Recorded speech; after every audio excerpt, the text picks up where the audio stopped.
Indian national Congress Palakkad ജില്ലാ committee യോഗം Ottapalam chamber ടവറിൽ നടന്നു. കെപിസിസി സെക്രട്ടറി അബ്ദുൾ മുത്തലിബ് യോഗം ഉദ്ഘാടനം ചെയ്തു. ഇന്ത്യൻ നാഷണൽ കോൺഗ്രസ് പാലക്കാട് ജില്ലാ കമ്മിറ്റി യോഗം ഒറ്റപ്പാലം ചേംബർ ടവറിൽ നടന്നു. തദ്ദേശ തെരഞ്ഞെടുപ്പിന് മുന്നൊരുക്കവും നിലവിലെ രാഷ്ട്രീയ സംഭവങ്ങളും ചർച്ചാ വിഷയമാക്കിയാണ് ജില്ലാ കമ്മിറ്റി യോഗം നടന്നത്. പാലക്കാട് ജില്ലാ കമ്മിറ്റി അധ്യക്ഷൻ തങ്കപ്പൻ അധ്യക്ഷത വഹിച്ചു. കെപിസിസി സെക്രട്ടറിമാരായ Chandran, Harigovindan master, DCC general secretary Vijayan Unni, DCC ഭാരവാഹികൾ, വിവിധ ബ്ലോക്ക് മണ്ഡലം കമ്മിറ്റി ഭാരവാഹികൾ തുടങ്ങിയവർ ജില്ലാ കമ്മിറ്റി യോഗത്തിൽ സന്നിഹിതരായിരുന്നു. കണ്ണടച്ച ഒരു കാലത്ത് ബ്ലോക്ക് ഭാരവാഹികൾ ആരാണ് എന്ന് ചോദിച്ചാൽ ബ്ലോക്ക് പ്രസിഡന്റ് വർക്കത്തിൽ ചോദിച്ചാലും 16 പേര് 18 പേര് ഉണ്ടാവുള്ളൂ എന്ന് പറയാൻ സാധിക്കും.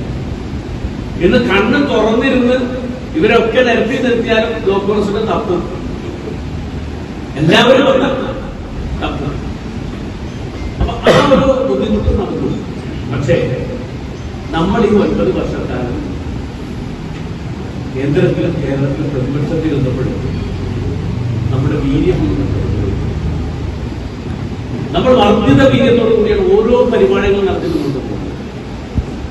ഒരുപാട് പ്രയാസങ്ങൾ, ഒരുപാട് സാമ്പത്തിക ബുദ്ധിമുട്ടുകൾ, സ്വന്തം കാര്യങ്ങളൊക്കെ മാറ്റിവെച്ച് നാളെ ശരിയാവും നമ്മുടെ ഗവൺമെന്റ് വരും, പഞ്ചായത്ത് തിരിച്ചു കിട്ടും എന്നൊക്കെയുള്ള പ്രതീക്ഷയോടു കൂടിയാണ് നമ്മൾ എല്ലാവരും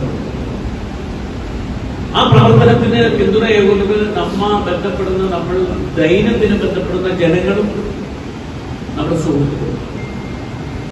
സൗജന്യ വൈഫൈ കണക്ഷൻ അങ്ങനെ വരാൻ വഴിയില്ലല്ലോ. ഫ്രീ മോഡം ഇൻസ്റ്റലേഷൻ ചുമ്മാ. സത്യാടോ, എന്റെ വീട്ടിൽ ഈ കണക്ഷനാ. തന്നെയും വിശ്വാസമില്ല. അല്ല, കേരള വിഷൻ. കേരള വിഷനിലേക്ക് സ്വാഗതം. ഇപ്പോൾ വൈഫൈ കണക്ഷൻ എടുക്കാം ഫ്രീ ആയി.